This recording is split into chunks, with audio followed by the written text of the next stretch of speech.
পূজার বন্ধ তো দিল। আজকে সন্ধ্যা থেকে আমাদের পূজার অনুষ্ঠান শুরু হবে, অনেক মজা করব। কিন্তু স্কুল বন্ধ হলো তো তোদের দেখা পাবো না, তাই মনটা খারাপ রে। আরে প্রদীপ, মন খারাপের কি আছে? মাত্র কয়টা দিনে তো। হ্যাঁ নাহিদ তো ঠিকই বলছে, এক সপ্তাহ পরে তো আবার দেখা হবেই। আচ্ছা, একটা কাজ করলে কেমন হয়? পূজাতে তোদের দাওয়াত রইলো, তোরা আমাদের বাড়িতে চলে আসিস, তোদেরকে নিয়ে অনেক মজা করবো। আচ্ছা তাই হবে, আমরাও যাবো তোদের পুজোতে, কি বলিস নাহিদ? আমি যেতে পারি কিনা শিউর না রে, আমার বড় ভাই মনে হয় না যেতে দিবে। আরে দিবে না কেন? তোরা তো পূজা করবি না, শুধু দেখবি। আরে দিবে দিবে, না দিলে তুই চুরি করে চলে আসিস, আমি রাস্তার মোড়ে তোর জন্য অপেক্ষা করবো। নাহিদ, এত তাড়াহুড়ো করে কোথায় যাও?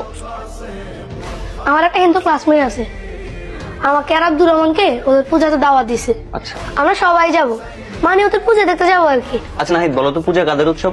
হিন্দুদের হিন্দুদের। মুসলমানদের উৎসব কি কি? ঈদুল ফিতর আর ঈদুল আজহা। তোমার হিন্দু বন্ধু কি কখনো আমাদের ঈদুল আজহা আসছিল?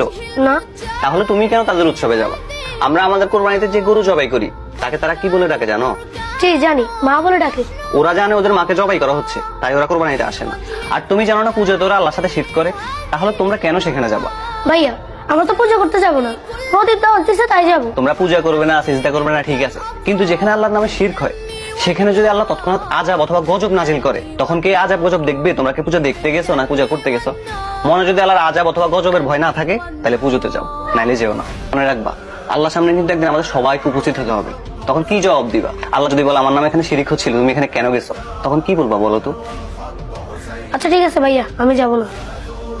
এই নাহিদ, তুই বেটা কালকে আমার সাথে এমনটা না করলেও পারতিস, তুই আমাকে এতক্ষণ পর্যন্ত দাঁড় করায় রাখছস, আমি সন্ধ্যা পর্যন্ত তোর জন্য অপেক্ষা করছি। তোদেরকে এত করে বললাম পূজা আসতে, তোরা আসলি না কেন?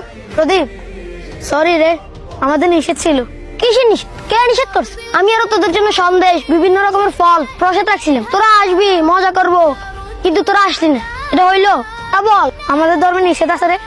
আমরা যেমন কোরবানি দিই, তোদের ধর্মের গুরুত্বপূর্ণ একটা পশুকে জবাই করি, এই জন্য তোরা আমাদের উৎসবে আসিস না। আর তোরাও তোদের পূজায় আমাদের প্রতিপালক আল্লাহর সাথে শিরিক করিস, এই জন্য তোদের পূজায় আমাদের যাওয়া নিষেধ। শিরিক? শিরিক আবার কি?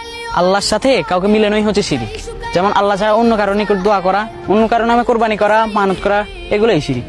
আমরা তো আল্লাহর কাছে প্রার্থনাও করি না, আল্লাহর নামে কোরবানিও দিন। তার মানে কি তোরা আমাদের ধর্মকে হিংসা করিস? আরে না না, হিংসা করবো কেন? আল্লাহ আমাদেরকে অন্য ধর্মকে হিংসা বা পালন করাতে বাধা দিতে নিষেধ করেছে।